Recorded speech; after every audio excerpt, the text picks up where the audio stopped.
Sound off for Chesterfield. Chesterfield, only cigarette in America to give you premium quality in both regular and king size, brings you Dragnet.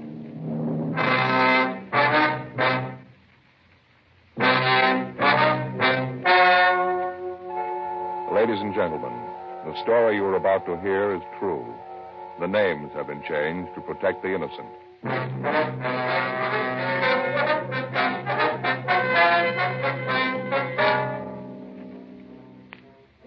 You're a detective sergeant. You're assigned a homicide detail. Naval intelligence tells you that 2 Marines have been picked up for the shore patrol. They're reported sick. 1 is in critical condition. Foul play is suspected. Your job? Investigate. Here's what leading tobacco publications have had to say about king-size Chesterfield. U.S. Tobacco Journal, Atlanta, Georgia. Chesterfield king size is going strong.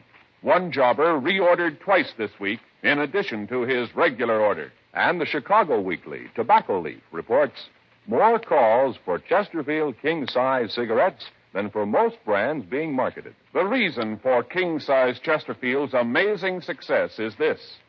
All king-size cigarettes give you quantity, but only Chesterfield king-size gives you quantity plus quality. Premium quality. That means Chesterfield king-size contains tobaccos of better quality and higher price than any other king-size cigarette. The same fine tobacco as in regular Chesterfield. Enough more of this tobacco to give you over a fifth longer smoke. So remember, Chesterfield is the only cigarette to give you premium quality in both regular and king size. Buy 'em either way you like 'em. Chesterfield gives you the best possible smoke. Much milder.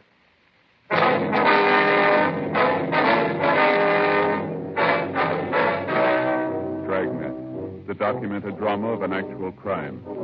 For the next 30 minutes, in cooperation with the Los Angeles Police Department, you will travel step by step on the side of the law through an actual case transcribed from official police files. From beginning to end, from crime to punishment, Dragnet is the story of your police force in action. It was Tuesday, July 10th. It was hot in Los Angeles. We were working the day watch out of homicide detail. My partner's Frank Smith. The boss is Captain Lorman. My name's Friday. It was 7:58 a.m. when I got to room 42. Homicide. Morning, Joe. Hi. Just get in? Yeah, Anything in the book? I'm looking. What's the matter? You hacked about something? No. Why do you ask that? Figures you saw about something. What do you do, take a sour pill? You keep this up, you won't be asked to pose for toothpaste ads. Oh, that's funny. All right, Joe. Tell your Uncle Dudley. What's the matter? Dallas at court deal yesterday was miserable. Thing you and Gaffney been working out? Yeah, the white glove bandit came up while you were out on vacation. Spent over a month on it, covered it from every angle. Yeah? Looked like we had the guy any way he turned. We had an idea how much he'd taken on each job. Lee thought he traced him on every move he made on each of the deals. We figured we really had the guy. DA's office thought so, too. They quit him? Yeah. Let him walk right out. 12 men, good and true. Let that cheap hoodlum walk right out on the streets a free man. Well, that's where it goes sometimes. Is there Mr. Friday here? Yes, sir. I'm Friday. Is something I can do for you? Well, I'm Richard Houston, Naval Intelligence. Deputy Chief Brown directed me to you. I see. Well, it's my partner, Frank Smith, Lieutenant Houston. Hello, Smith. Like, sit down, sir. What is it we can do for you? Well, we got a weird one. That's why we thought your department ought to be in on it. About all I can tell you is just the skeleton of the thing. We don't know all the details. We haven't gone into it completely yet. We figured you fellows would like to be in on it from the beginning. Looks like it's going to be a police investigation. Yes, sir. To begin, I should go back 3 weeks ago and tell you the story as near as we've been able to reconstruct it. Yes, sir. Go right ahead. Well, a couple of Marines left the base. They'd just gotten back from Korea, both on a 48-hour pass. We figured they came up here to L.A. They had a lot of back pay in their pockets. We don't know where they started, but they ended up in a cheap hotel. We got a call from the shore patrol early Monday morning. They'd gotten a complaint that the 2 boys were causing a disturbance in the hotel. They picked them up and found they both were in a pretty bad way. They had them shipped to the Naval Hospital down at Long Beach. By the time they got there, they were really rocky. Well, I'm sorry, sir, but I don't quite see just how we're connected with this. Well, I'm getting to that. Oh, I'm sorry. All right, I'm a little long-winded. Anyway, last night, the boys had been AWOL for over 2 weeks. They were brought into the hospital, like I said. Doctors did what they could, but it was too late to help. One of the boys died late last night. We're not sure about the other one. That's where you come in, sir. They were both poisoned.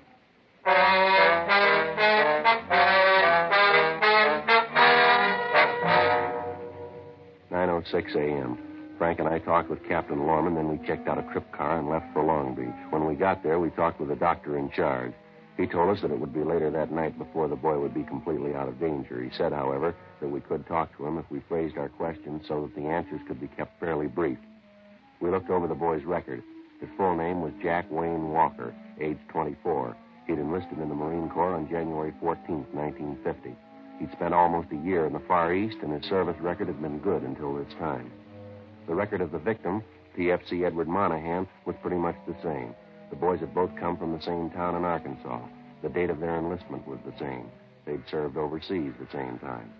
At 3:48 p.m., the doctor ushered us into Jack Walker's room. Who are you? Police officers, Jack. We'd like to talk to you. What's it about? I haven't done anything. At least I don't think I did. No, it's not that. We'd like to find out what happened while you were up in L.A. Well, I killed my buddy up there. That's what happened. You heard about that, didn't you? Yes, we did. That's what we want to talk to you about. Poor Ed. Year in Korea. Guys taking pot shots at us. Cold, mud. And we got to come back here to get it. I didn't trust that little crumb. I knew we shouldn't have had anything to do with it. Well, you shouldn't have trusted who, Jack? Stubby. You know the rest of his name? No, just Stubby. I just can't believe it about Ed. He shoved off for L.A. going to have a last fling. Ed was getting married as soon as we got home. All right, if you could just start right at the beginning. Oh, sure. Well, first, we both had a 48-hour pass. We figured to go to L.A., like I said, for last fling. A few drinks, look at some of the lights, have a little fun. Sort of a bachelor party for Ed before he got hitched, you know. Well, we pulled into town. Let's see, I think it was Saturday morning. A couple of buddies told us about a joint up there where we could have some fun. Yeah. Well, we head up there, and nice little place that hour of the morning, I guess about 10:30. Well, we start in to drink. It gets pretty foggy after that. Like little parts in a jigsaw, you know. You sort of see a little bit of everything, but the whole picture ain't there. Yeah. Well, I remember we hung around the place for 2 days, and then it all really goes black. The next thing I remember, we woke up in some flea bag. I remember looking at the calendar on the wall. We was already a couple of days AWOL. Ed and I talked about what we should do. And then we get to trying to think up an excuse for the CO for being AWOL. With our CO ain't easy. He's had experts try. Ed says he'd figure out something, so we start for the bus depot, get back to base. On the way, we pass this bar, and Ed says, well, maybe we ought to stop and have one more for the road, so we do. And I don't remember much for a couple more days. And I remember once we stopped and watched a guy get tattooed. Ed and I got talking about it, you know, whether or not we should have it done. Finally, we figured it was kind of kid stuff, so we didn't. I remember that because it was right after we left the tattoo place, we went to this bar where we met Stubby. Well, this is the fellow that you were talking about? Yeah, it's him. And you met him in a bar? Yeah. Ed and I were sitting there trying to figure out what we was going to do, you know. We were pretty broke by this time, and then, too, we was over 2 weeks AWOL. Anyway, sliced, we had big trouble. Yeah. Well, we walked into this place. It was about 4:30 or 5 in the afternoon. At least near as I can tell, that's about what time it was. The whole deal gets kind of foggy. We sat down at this bar and ordered a drink, and just sitting there minding our own business, trying to figure what we ought to do. And then this Stubby joker comes up, sits down next to Ed, brings a drink with him. He was in the bar when you came in, is that right? Yeah, well, at least I think so. I didn't pay much attention, but he had a drink when he come up to Ed and me. Yeah, go ahead. Well, he got to talking about the Corps, and next thing we know, he's setting up the drink. The way we was fixed, as long as he wanted to buy, we wasn't going to argue. Did they seem to know this Stubby in the bar? Yeah, the girl who waits on tables called him my name. All right, you want to go ahead? Yeah, well, this Stubby kept going on about how he liked the Corps and how he'd won a whole flock of citations in Korea. Told us all about the time he'd spent in Japan. First, we thought he was just throwing a bunch of coconuts at us, but we'd ask him about places in Korea and things you could only know if you was there. He'd come up with the answers all right, but even with all that, there was something that just didn't ring true. Yeah. Anyway, long about 8 or 8:30 that night, Stubby got in a thrash with the bartender, something about the price of the drink, so he suggested we go up to his place and get a jug, you know, and drink up there. Well, I wasn't too hot for the idea, but Ed said we had nothing to lose, and we didn't have a sack for the night, and there wasn't much dough left, so we shoved off with him. Where'd this Stubby live? A hotel down on 5th. I'll tell you how to find the place. Same place you were picked up in? Yeah. We got the address there. Oh, okay. Well, what happened when you got Stubby's room? Well, We cracked the jug, sat around drinking for a while, and then Ed and I went to sleep. Mm-hmm.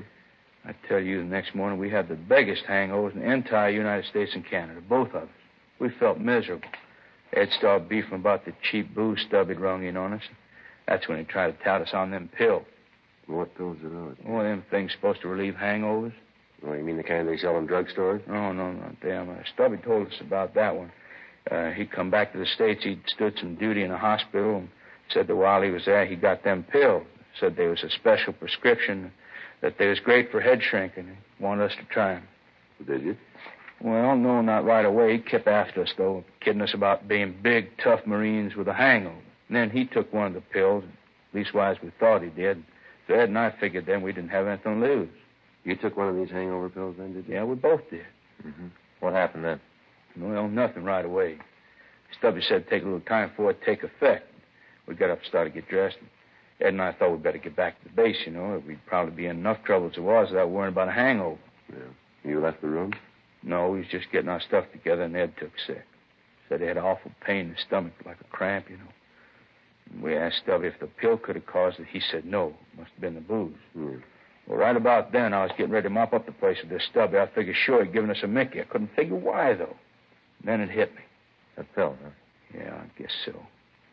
Real bad cramps in my stomach. I got real dizzy. The room started to go around. And we asked this Stubby to call a doctor, and that's when we knew he was really in trouble. How's that? Well, we knew then he was nuts off his trolley. And neither of us could walk. Ed doubled up and passed out, and I could hardly keep awake. We both just lay there on the floor. I kept asking this bum to get us a medic. Mm-hmm. Did he? No, he just stood there and laughed at us, laughed like a crazy fool. He kept saying we was big, strong Marines. We should be able to take a little stomach ache without running to a doctor. At no time did he make any attempt to get you medical help? No, just like I said, he just stood there and laughed at us. Then he got real mean. Got crazy leer on his face. Said he'd show us that he'd fix us up good for what we'd done. Well, what do you mean by that? I don't know. All I thought about was getting Ed and me to a doc. About this time, I didn't much care what the little screwball did. Then it really started harping on how he's getting even with us. I tried to get at him. I'd have killed him if I could have. I tried to get at him, but I fell and went out, I guess. And that's when he said that thing about that we wouldn't be the last ones he'd get. What? Well, he said like this, you guys are the first, just the first. But there's going to be more, a lot more.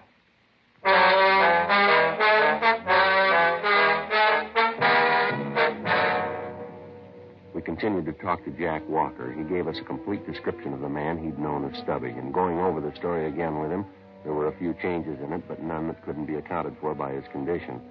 We got the address of the bar where he'd met Stubby. We checked with the doctor, and he told us that both boys had been given a powerful corrosive poison. He went on to say that it was a miracle that Jack Walker was still alive. 9:26 p.m. Frank and I drove back to Los Angeles. We checked into the office and ran the name Stubby through the moniker file in R&I, but we found nothing. We got out a local and an APB on the description and the name. The stats office started to run on the M.O. Frank and I checked the hotel on 5th Street, and the manager showed us the room, but he said that it had been cleaned and occupied since the two Marines had left. Leighton Prince went over the room but failed to come up with anything. We took the hotel registration card and booked it in as evidence. The man had signed his name as Alton Richard. The manager gave us the same description as the one we'd gotten from the Marines. We ran the name through R&I, but we failed to come up with any new leads. There'd been no replies to the broadcast, and the stats office had finished the run and had come up with 4 possible suspects. These were checked out, but they led us nowhere. 2:30 a.m. We checked the bar, but we found it was closed. Wednesday, 8:14 a.m. We briefed Captain Lorman on the developments, and then we went over to again check the bar where the two Marines were supposed to have met Stubby. The place was deserted except for one man drinking a beer. The waitress was sitting in a rear booth filing her fingernails. Frank and I went back to talk to her.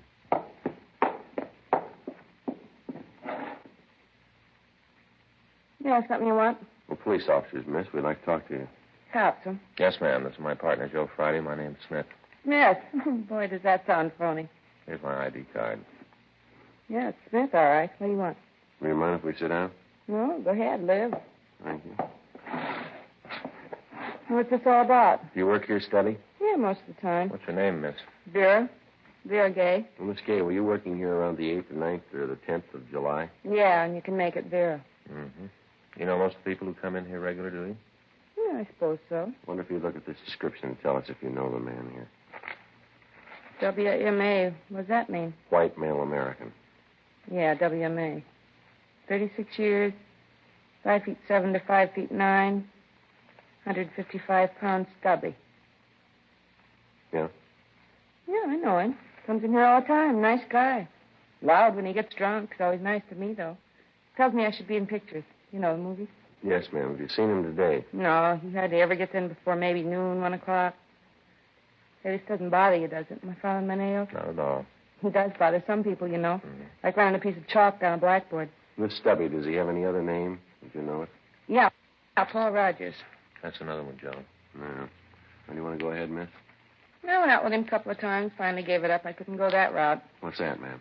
All he talked about was either him in the Marine Corps and what a big hero he was, or else how he was going to get me in pictures, you know, movies. Yes, ma'am. I didn't come out to California to get in the movies. No, I came out to be a private secretary, only those jobs are a little hard to get, so I work here. Make enough for coffee and cakes. And when a job comes along, I'll take it. Work in a big office, nice boss. Who knows, he might even marry me. That movie hokum for me, no, sir, not your little Vera. Did you work on the night of the night? It's the night before last? Let's see. Yeah, I was in. You happened to see the Stubby Rogers that night? Well, I got to think about that. Let's see. That was the night we had the fight just before closing. Yeah, he was in earlier. Do you happen to notice if he was with anybody? What's it all about? He do something you want him for? No, we just like to talk to him. Yeah. Well, if he did anything, we had nothing to do with it. This is a good place. We got nothing to do with the people who come in. Got the price of a drink, they get served. We don't ask for trouble. Oh, we aren't going to cause any trouble, miss. We just want to talk to this Rogers. Yeah, well, as long as we aren't rung into it. Do you remember if he was with anyone? Yeah, he was with a couple of Marines. Left with him, had a beef with Sam. He's the night bartender. Complained that the drinks were too high. I don't know what he was crying about. He's been drinking here a long time. Never had problems before. You saw him leave with these two Marines then? Yeah, 3 of them walked out. I think, actually, they sort of floated out. The 2 kids were really boiled. You remember what time it was when they left? Oh, that'd be kind of hard to tell. We were pretty busy. Well, it's pretty important, miss. Yeah, let me think. I guess maybe around 8, maybe 8:30, around in there. It's just a guess, though. Do you have any idea where this Rogers lives? Yeah, I've been there a couple of times. Hotel on South Hill. Can you give us the address? Yeah, I got it in the purse. I should have known he was a phony, always saying it's how he could get me in pictures, you know, in movies. Yes, ma'am. Don't come that way. Of course, you understand I didn't come out here to get in pictures. I came out to be a private secretary. Here's the address. Here, keep it. I won't be using it anymore. All right, thank you, Miss Kay. Here's our card. If you think of anything more you think we ought to know, we'd appreciate a call from you. Yeah, thanks. Sure appreciate your help. Well, you never know. Maybe I'll need your help sometime. Matter of fact, you might be able to lend me a hand. Producers. You know, movies.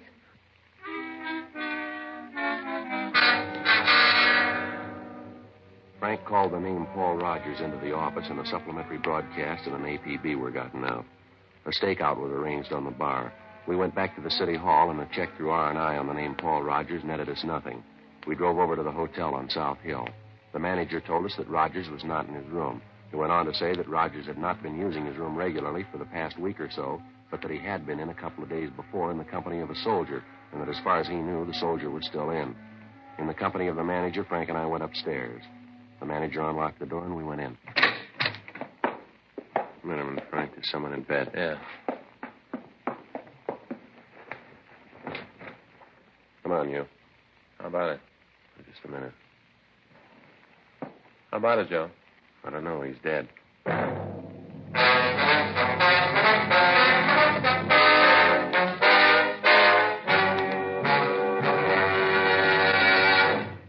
You are listening to Dragnet, the authentic story of your police force in action.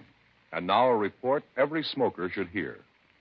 Nose, throat, and accessory organs not adversely affected by smoking Chesterfields. First such report published about any cigarette. A responsible consulting organization reports a study by a competent medical specialist and staff on the effects of smoking Chesterfields. For 6 months, a group of men and women smoked only Chesterfield, 10 to 40 a day, their normal amount. 45% of the group have smoked Chesterfields from 1 to 30 years, for an average of 10 years each. At the beginning and end of the 6 months, each smoker was given a thorough examination, including x-rays, and covering the sinuses, nose, ears, and throat.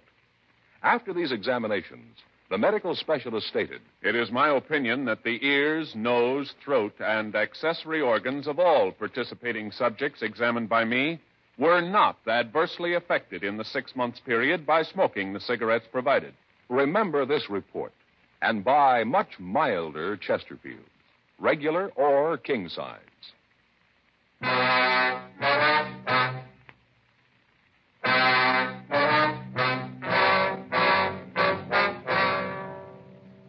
Wednesday, July 11th, 12:40 p.m. We called the coroner's office, then we got in touch with the crime lab and the photographers. After the pictures had been taken, the body was removed. The victim was a soldier in his mid-30s. On the nightstand beside the bed, we found an empty pill bottle and a suicide note. The note was booked as evidence and turned over to Don Meyer for comparison with the handwriting taken from the hotel registration card that Rogers had signed. The men from Leighton Prince went over the place thoroughly. They came up with several classifiable prints. Fingerprints found on the bottle belonged to the victim. There were several other sets in the room which were not identified. The crime lab went over the room, and they went back to the lab to make their analysis. All officers in the area were alerted to be on the lookout for Rogers. Frank and I talked to the manager of the hotel, a Henry Corey. He told us that Rogers had lived in the hotel for the past 4.5 months. He said that Rogers was quiet, kept pretty much to himself, and for the most part was a good tenant. He said that on several occasions Rogers had gotten behind in his rent, but that he'd always managed to come up with the money. The manager told us that in the conversations he'd had with Rogers, the main topic had been the Marine Corps and the suspect's record overseas. Rogers presented himself as an armchair general, constantly calling down the way the situation was being handled. He would refer to his own exploits, but when questioned about his leaving the service, he became vague and evasive. Additional handwriting samples were obtained and sent to Meyer. The manager told us that the latest victim had come in with Rogers the night before, and that at the time he'd been pretty drunk. They'd gone upstairs, and when Rogers had left in the morning, the manager had assumed that the soldier had gone the night before. 3:20 p.m. Frank and I went back to relieve the stakeout at the bar.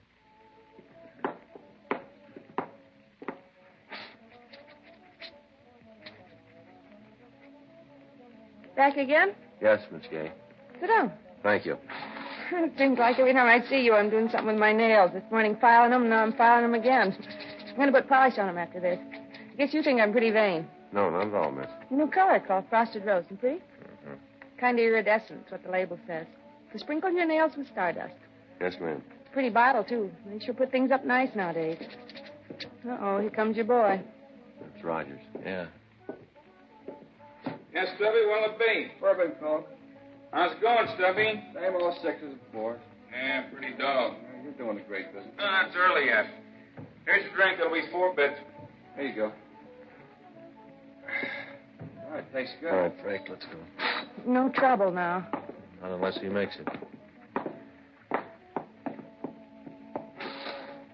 Hi, fellas. Something you want? You Paul Rogers? Yeah, who are you? Police officers. We'd like to talk to you. I don't want any trouble in No, here. there's not going to be any trouble. Always fights. Why is it everybody comes into a bar and starts fights? Ain't there someplace else to be? All right, come on, Rogers. What for? You got nothing to hold me in. We'll talk to you about that, too.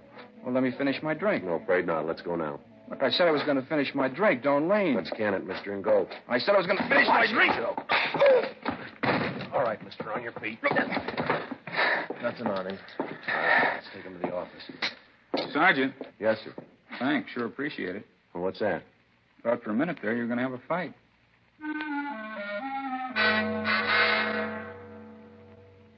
We took the suspect back to the city hall. Then we checked the name through the Marine base in San Diego. Lieutenant Richard Houston called back to say that Rogers had received a court-martial and a dishonorable discharge in January of that year.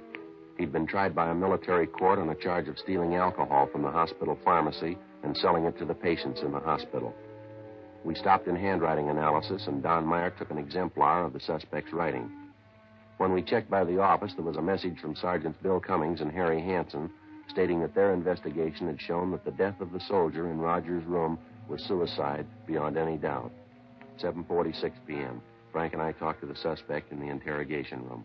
Terrible thing, treating a veteran like All right, this. let's save it, Rogers. There's a few questions we'd like some answers to. I got nothing to hide. All right, what were the conditions of your discharge from the Marine Corps? What do you mean? Did you get an honorable discharge or a dishonorable discharge? I had a little trouble. Lousy officers. Never did understand what the problems of the enlisted man were. What do you do for a living, Rogers? I work. Where? Around. You have a steady job? What do you mean steady? One you've held for, say, more than 6 months? Haven't been out of the service that long. Where'd you serve in the Corps? Japan, Korea. How long are you there? About 4 or 5 months. Why'd you come back? I was wounded. How? What do you mean, how? Just that. How were you wounded? Well, I wasn't exactly wounded. I had my feet frostbit. Mm-hmm. According to this here, you went AWOL and got lost. When they found you, your feet were frozen. Is that right? What's that you got? Your record in the Corps. You got a lot of nerve digging into that. That's what you got me in here for anyway. I done nothing that puts me in line for this kind of Do you treatment. know a couple of Marines named Ed Monahan and Jack Walker? Monahan? Walker? No, I don't think I know him. You ever register in a hotel on 5th Street? No, I live over on Hill. You know a soldier named Marty Wilkins? What's he got to do with it? We found him dead in your room.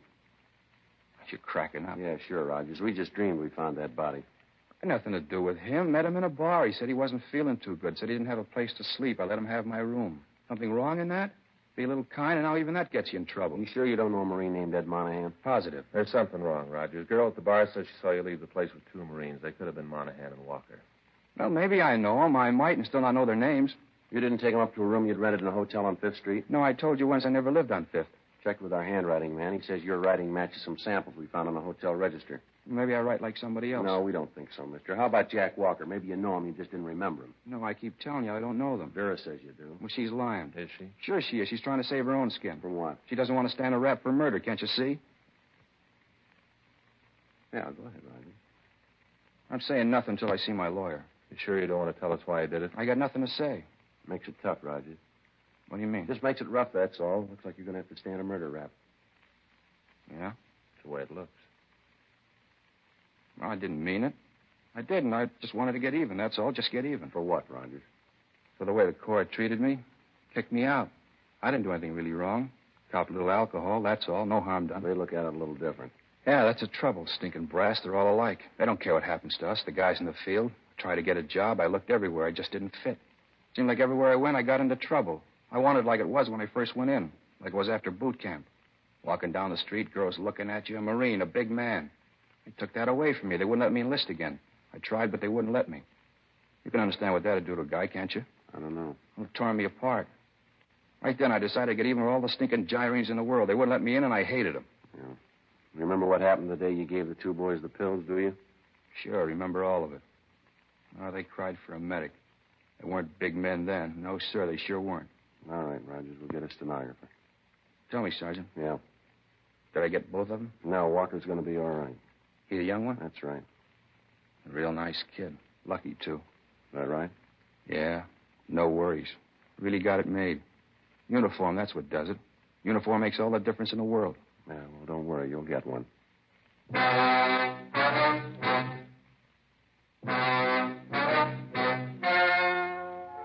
The story you have just heard was true. The names were changed to protect the innocent.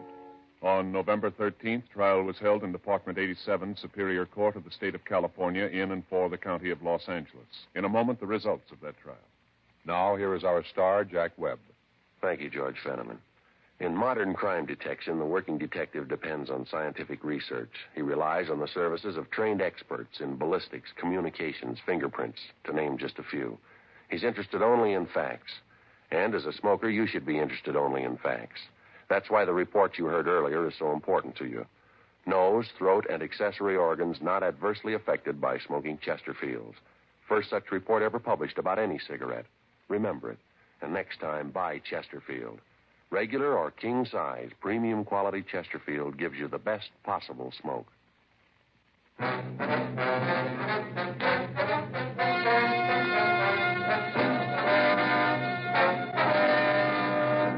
Paul M. Rogers was tried and convicted on 1 count of murder in the first degree. He was sentenced to life imprisonment in the state penitentiary, San Quentin, California.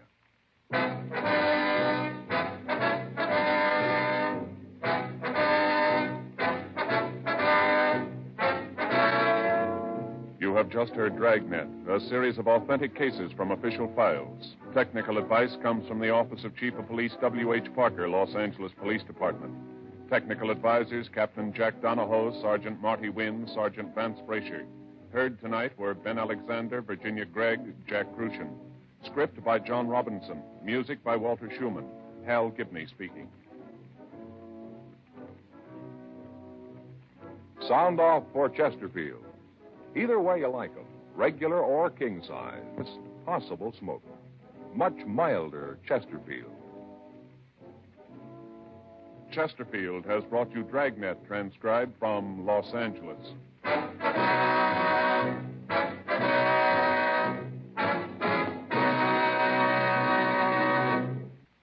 Tonight, it's Barry Craig, confidential investigator on NBC.